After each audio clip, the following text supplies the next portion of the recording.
My name is Travis. I am a MPH epidemiology major from Escalon, Michigan, and I chose the University of Minnesota for the location, for the quality of the education, and because there's a professional hockey team right here. So, my name is Hallie Turner. I am a second year MPH Public Health Administration and Policy student. I hail from Leadville, Colorado at 10,152 feet. And I came to Minnesota because it was the right combination of a good program for a great value. Hi, my name is Mercedes, and I have completed my MPH in Environmental Health, and I followed the Environmental Infectious Disease track. I am originally from Guatemala, so I came as an international student, and I'm currently working for the university, the Department of Ag, and I decided to come to Minnesota because the university is top 10 ranked, and it just offers an array of different great accommodations for someone coming from out of the country. Good afternoon. My name is Jawad Towers. Excuse me. I'm a first year PHAP student, Public Health Administration and Policy program. I chose the University of Minnesota School of Public Health because of the location and the reputation that the school has. I have been in the Twin Cities for the past almost 20 years, and I think that I've always heard a lot about what the school has to offer, not only locally but nationally. Hi everyone, my name is Ethelyn Abdullah, and I'm a first year CHP Community Health Promotion major. I moved here from Davis, California, and I moved here because of the cost of living. It's a great program, and the faculty and the breadth of research at the university.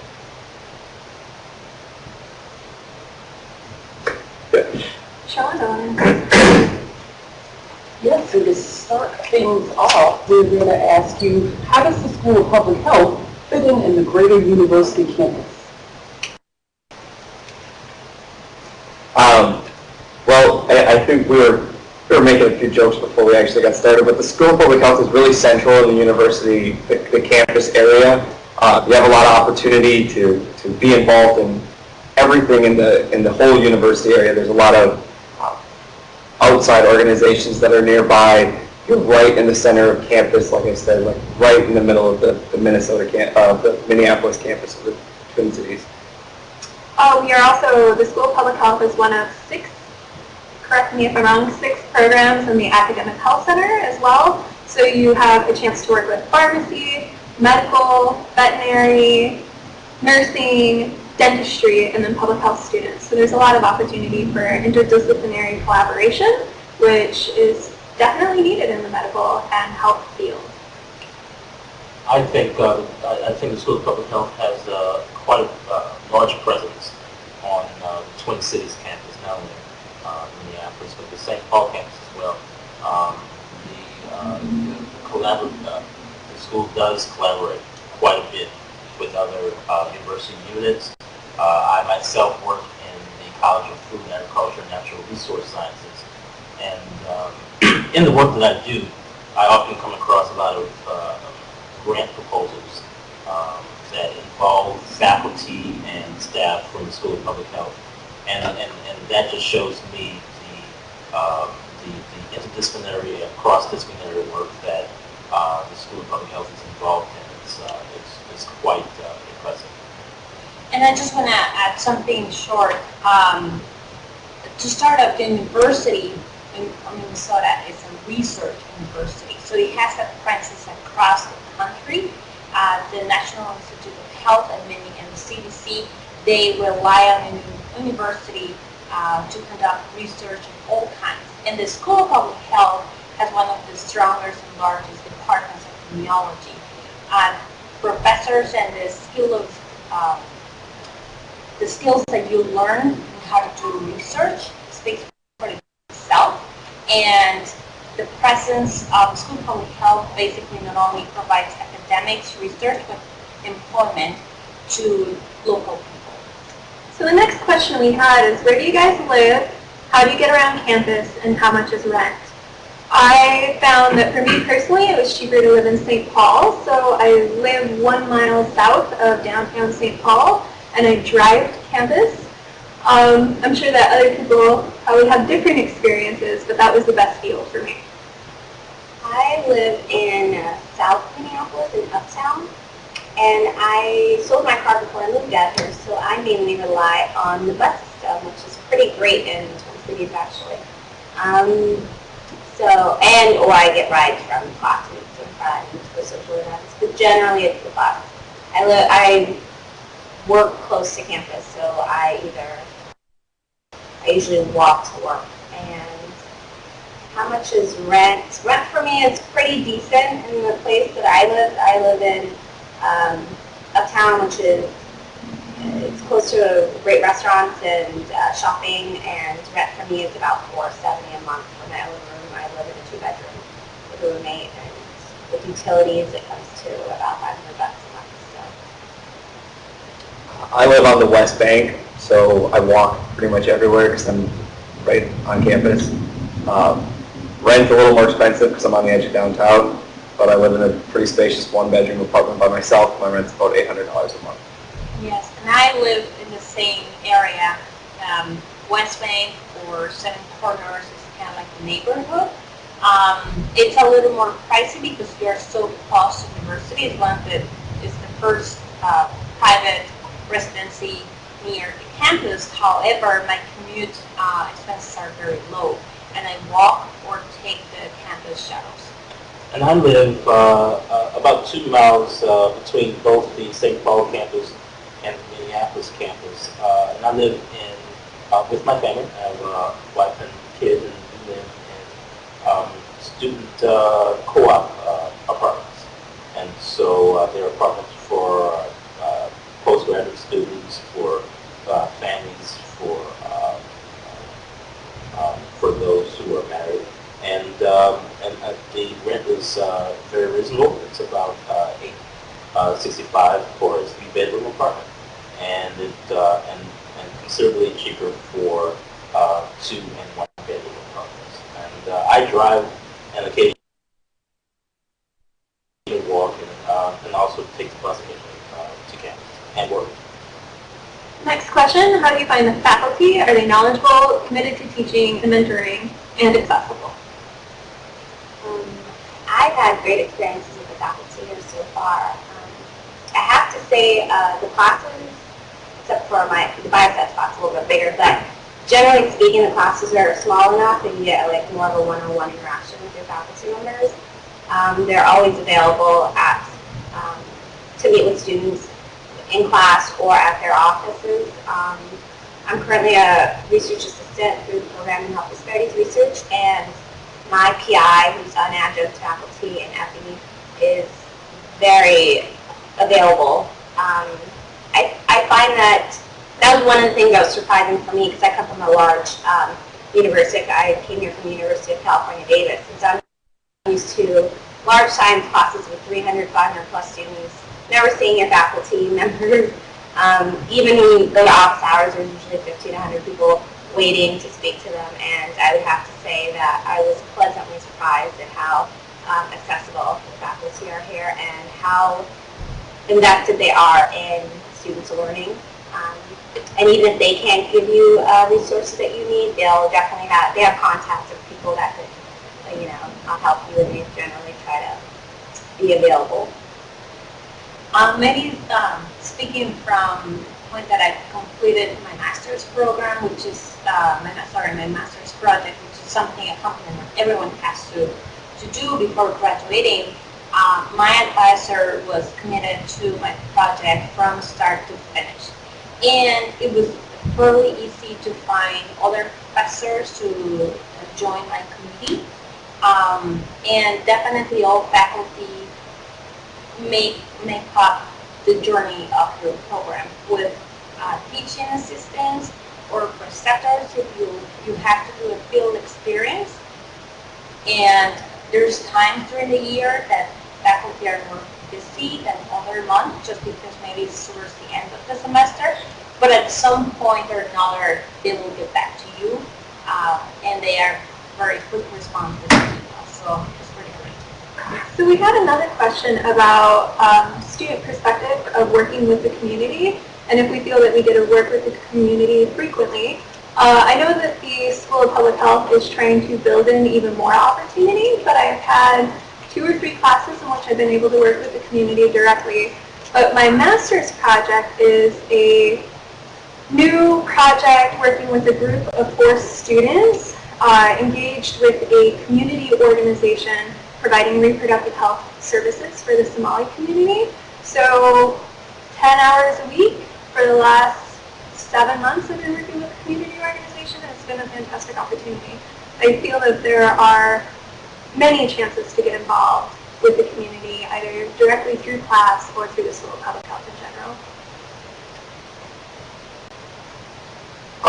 I think a lot of it is kind of what kind of involvement you want to have outside of your classes and requirements as well. I do a lot of community work, but I also work for the Department of Health, so it's not necessarily volunteering or real upfront community work in that perspective, but I do get to spend a lot of time in that end of the public health work and in that end of the research spectrum, because I work in surveillance. It really depends what you want to do.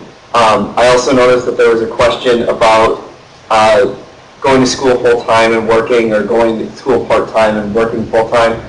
Personally, I work at least 20 hours a week, and I go to school full-time, and it really depends on you as what you need in your study time and what you think you can do, what you can handle yourself. And I think that's part of your community involvement as well. You don't want, obviously, you don't want to stretch yourself too thin. This is your graduate school education. You need to take that seriously and do well with it. But you can take on as much as you want to. There's more than enough organizations and more than enough stuff to be involved in. Sorry. Go ahead. I work with the community more on a research basis. I help conduct community-based participatory research, so a lot of the community members that I interact with on our community advisory boards, which is nice. You get you get them involved. I think someone brought up participatory research. So there is a lot of community-based participatory research here at the university. There's a whole program in health disparities research, the Center for Health Equity, and the Center for Clinical and Translational Research here. So for those of you interested in health disparities research or using CVPR, there are definitely a lot of opportunities here. In addition to the program in health disparities research, but there's also a lot of grants funded available for those kind of research opportunities.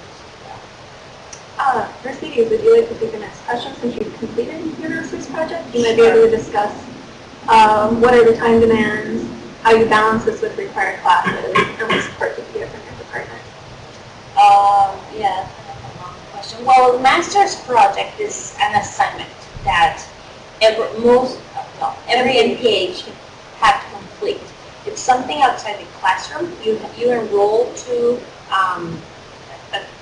the subject. It's a master's project, but usually it's my advice to start it after your first year, after you have taken most of the general classes, and you can either before or after you complete your field experience. But again, while you are doing your field experience, you can get started with your master's project. It's something that, it's a project of your own. It involves a thesis, a writing paper.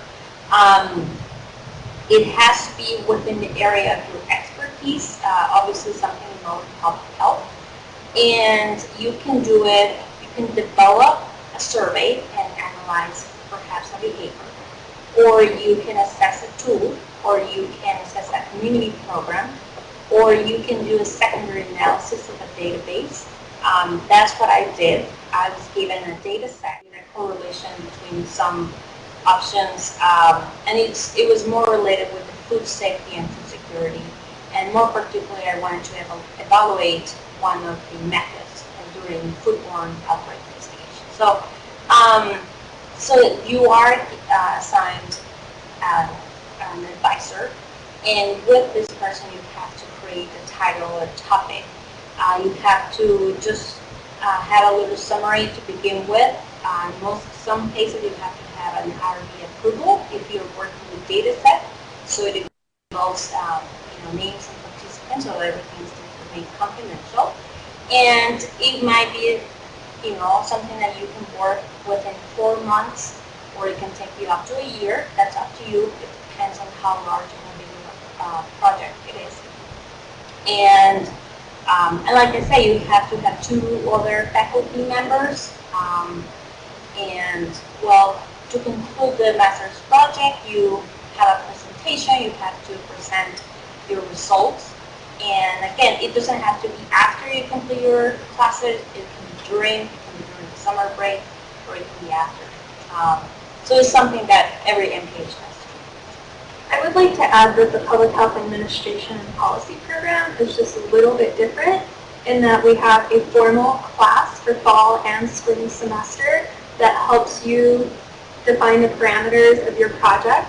So in addition to the 3 members that make up your committee, you also have a class, and the department head, Donna McAlpine, currently heads the class, so you also get her perspective as well. So the Public Health Administration and Policy program has that added support in the department for helping students accomplish their master's project.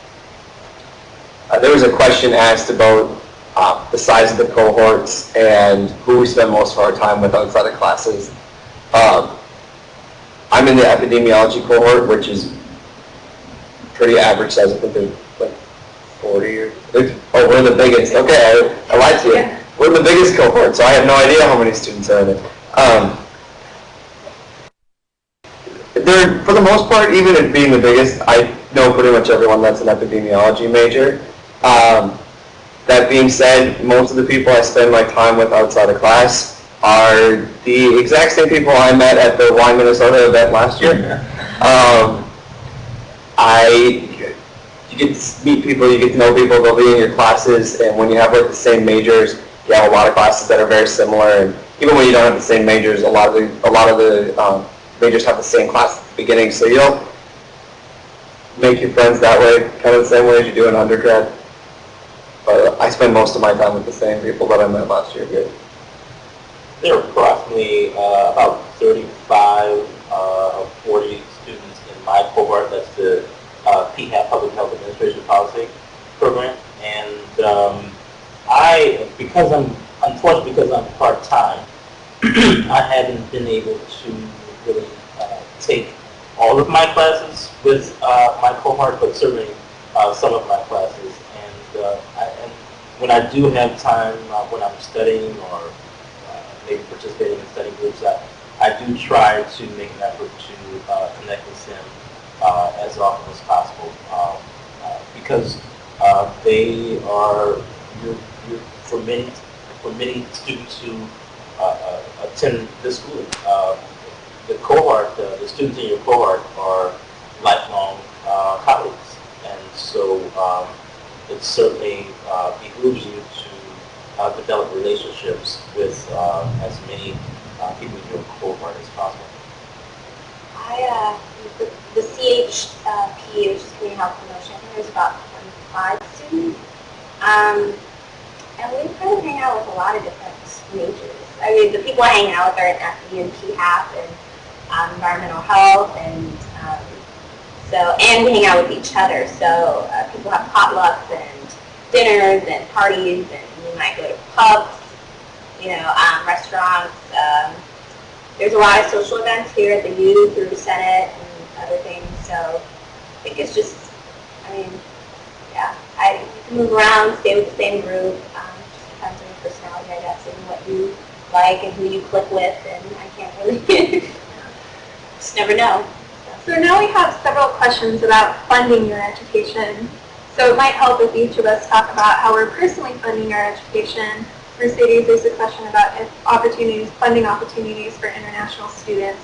And then there was another question about funding for online students. And we might have to defer that to the Funding Your Education chat after the panel. For me, I think there's a lot of uniqueness in how each person approaches funding their education.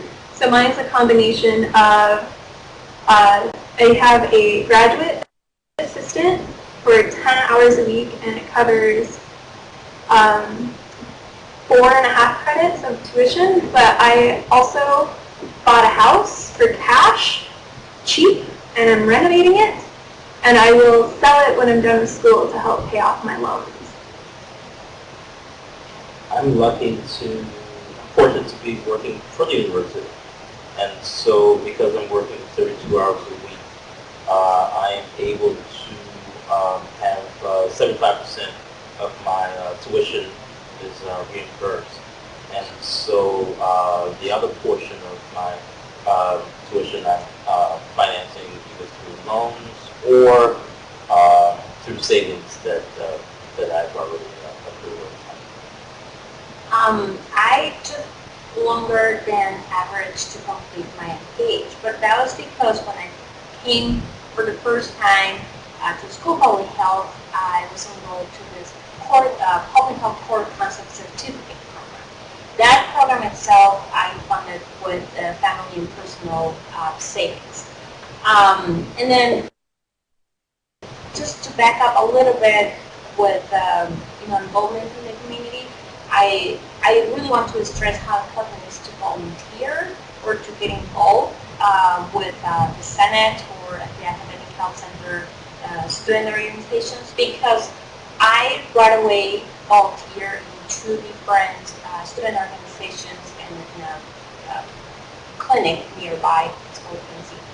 But through people again, because most people who come to school public health is social, I came to learn about the graduate assistantships.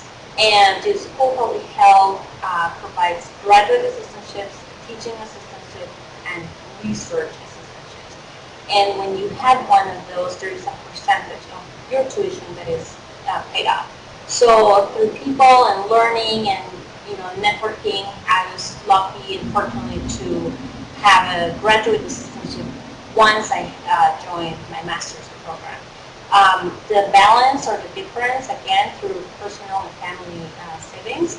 And so for international students, we have some rules with how many hours we can work during breaks or during academic, but I was always able to have employment, and then I'd be happy to continue and extending the terms and OPT and CPT for those who are international perspective students.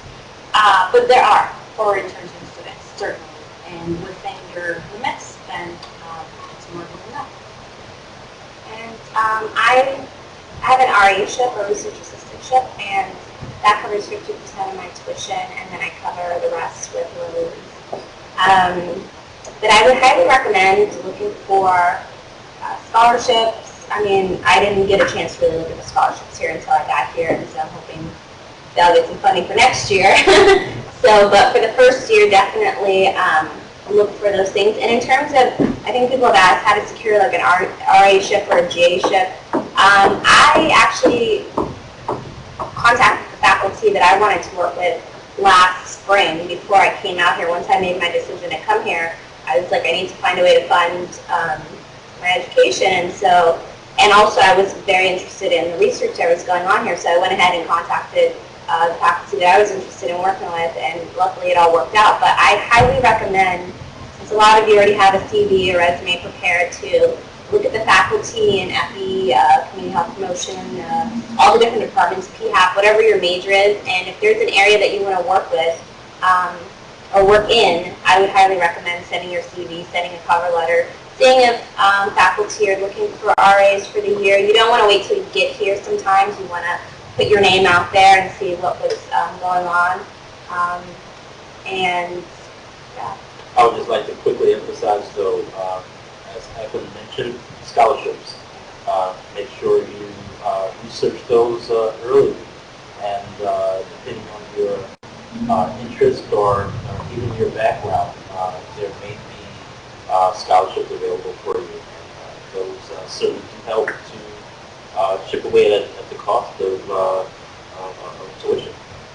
So we had a question Were any of you admitted to the U as well as another top 10 ranked school of public health? And if so, why did you choose the University of Minnesota? I did not apply to another top 10 program, but I applied to Boston and Tulane, which I think were 11th and 13th. I came to public health with an interest in disaster management and global health, so I was pretty restricted in the programs that were available to me. However, I was accepted into every program that I applied to. I had a very generous scholarship offer to Boston, but even with the scholarship, the University of Minnesota was a better deal. The worst case scenario at the University of Minnesota was going to be cheaper than the best case scenario at Boston or Tulane. And part of that came to cost of living. I mentioned that I was able to buy a house. Like, I could not have bought a house in New Orleans or Boston. So this was just a really great deal and a phenomenal program.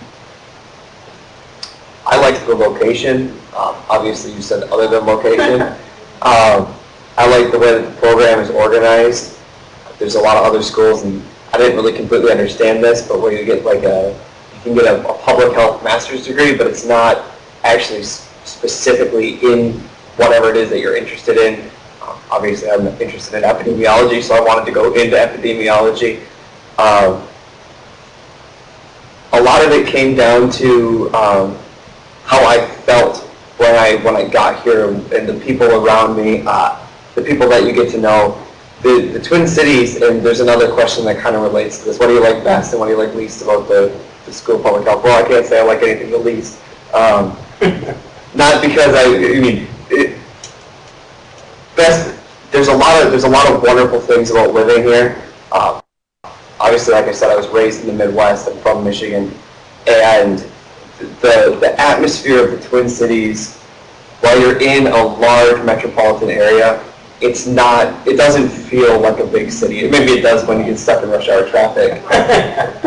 but the people here, people are friendly. You don't get weird looks if you say hello to somebody on the street, or if somebody says hello to you, you don't get. People are friendly. They're nice. They're outgoing. They'll genuinely care.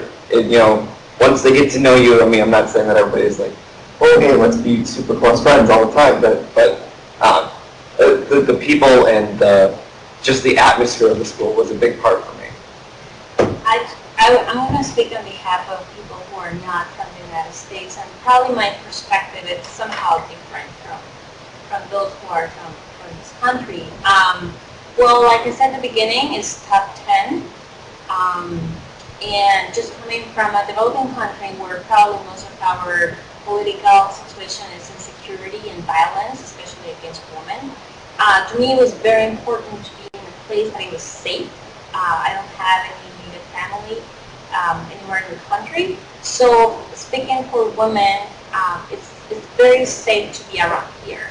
Sure, I've put myself in awkward situations, but I have commuted by foot, walking, buses, and vehicle, and I think it's a very safe environment for women.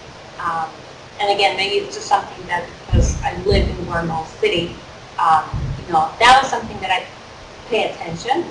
Cost of living is more affordable than other bigger cities, but you still get all prime services from the large big cities in the smaller place. Again, Minnesota has 5 million people total, so it's not overcrowded, lots of options for living. And so that was just like living experience, but the school and the academic program and opportunities and everything, it just really was a great deal overall. There's a question given that was sort of directed to me because I've been here in Twin Cities for almost 20 years. I did not, the question is, did I complete my undergrad here at the U of M, and if so, are there any advantages or disadvantages that I've experienced remaining within the same institution? No, I'm originally from Louisiana. I'm from New Orleans, and I completed my undergrad at Louisiana State University. But I think there is an advantage to not having to not having belonged to the institution. I think the advantage is that it helps expand your network. It forces me to have to meet new people and to find out about their interests and find out what the points of connection could be. And so I appreciate that challenge of having to expand my network and really reach out and meet others. So I think that's an advantage of not having been in the institution before attending school. And I moved here from California, which is, the weather is clearly one of the biggest differences, but I would say that the Twin Cities, it's a mid-sized city. Depending on if you're from a small town, then it's a large city. I grew up in Los Angeles, there's over 6 million people, so that's all a little bit over Minnesota. And then I lived in Davis, which is next. So I mean, when you grow up in large cities and then you come to Minnesota, it doesn't feel so small. It's a nice sized city, and there's plenty to see. Yes, there's restaurants and things to do, plays and all this stuff. The weather is, some of you are probably going to be coming from the West Coast or the Caribbean or the desert. I don't know where you're coming from, but you just adapt. It's funny how quickly the body adapts.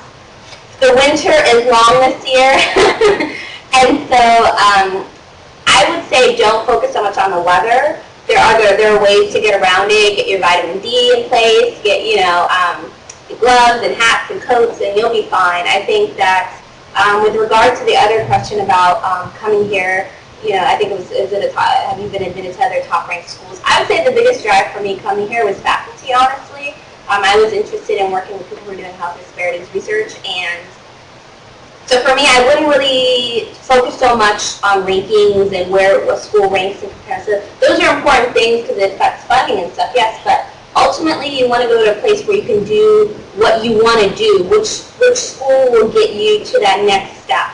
And so if it's the faculty in an area that you are really passionate about and that's what you want to do, you want to go out and get a PhD, or if there are organizations, if you like, there are a lot of nonprofits here. I think the focus should be more on which school will give you the tools that you need to get to the next step, and not so much because some schools are highly ranked, but they'll put you in a lot of debt, and you might not get access to the faculty that you want. So I think those are all things that you should consider. Yeah, I second that. I was applying for admission 12,000 miles away. It was a 17-hour time difference. I had a half hour that I could get in contact with people, and no one could call me back because I was at a research station. And the University of Minnesota picked up my phone call. I know that shouldn't be like one of the dragging factors, but in a master's education where you really have to advocate for yourself, it was really nice that the school was alongside, able to answer my questions, always have an open door, always picking up the phone call, and you'll always leave having an answer to your question. And I thought that was really telling of the culture of the school itself, and it has really helped me take advantage of the opportunities that are available at this program. The other schools I applied to did not call me back, and that's not a program that I want to be a part of. There are a couple of questions asking about diversity, and then within the cohorts, how many people come straight out of undergrad versus having experience before coming in. I think there's quite a bit of diversity within every cohort. Within my cohort specifically, I'd say there's a lot of diversity. I come from a small town, Escon with about 10,000 people. So there's a lot of diversity here compared to my hometown. That being said, adding to that diversity is the number of students that come straight out of undergrad versus those who have already worked or worked in public health or made a complete career change. Me personally, I came straight out of undergrad. Some of my friends, I have one friend that worked in social work for about 7 years and then came back. I have another friend that worked in a lab, a pathology lab for a few years, came back. So there's a lot of variation in that. I'd say it's a pretty good mix of people who came straight out of undergrad. I don't know what the exact. I think it's a third. So I think it's like a third worked, but it maybe wasn't like directly public health, and then they come to the master's. A third were in public health, came to their master's, and then a third came from undergrad.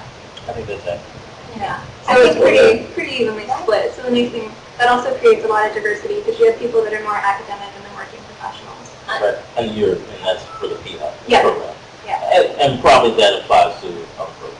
And I believe there's an average of 50 admitted international students too. So you also get to meet people from all over the world. I'm sorry, I just have a question about opportunities for field experience internationally. And yes, there are connections with health departments, hospitals, universities in many parts of the world. And yeah, students go abroad for their field experience. And like I said before, if you want to collect certain data while you're doing your field experience, and then that becomes your master's project, then that's possible. I went to Uganda for 2 months for my field experience last summer, and I may be heading to India this summer. So there are definitely opportunities to work internationally. There's funding too. 'Cause I'm going abroad this summer to do my field experience for a month in Ghana, and there's funding available. But you have to be on top of it, kind of like to get the funding sometimes, because I think one of the funding is they were due like in February and March, so you have to kind of have it in place and be ready, right? And you don't necessarily, like with my field experience, I'm going with an organization I had contact with in Sacramento and I previously worked with. So I think it just depends on what you put into the program, I would like to say, because there's a field, international field experience fairs, right? And there's a lot of organizations. You can do it here, you can do it abroad, but I just think that a lot of it is, and even with the master's project, you kind of design your own.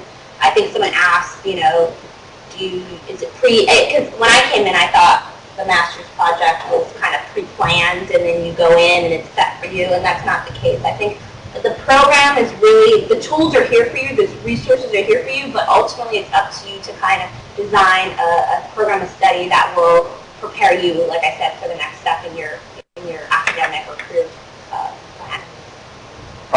I don't want to cut anybody short, but it looks like it's actually time for us to get done. And I know the breakout groups are getting ready to get started. I just want to say thank you for joining us. If you have more specific questions, I'll give them my contact information so you guys can shoot me an email if you have any questions. And if I can answer it, I'd like to help you out. Help you choose Minnesota because it's a great program. So thank you again for joining us. And there's more chat time coming up with, I don't even remember the name of the office. Engagement? Oh, no, sorry.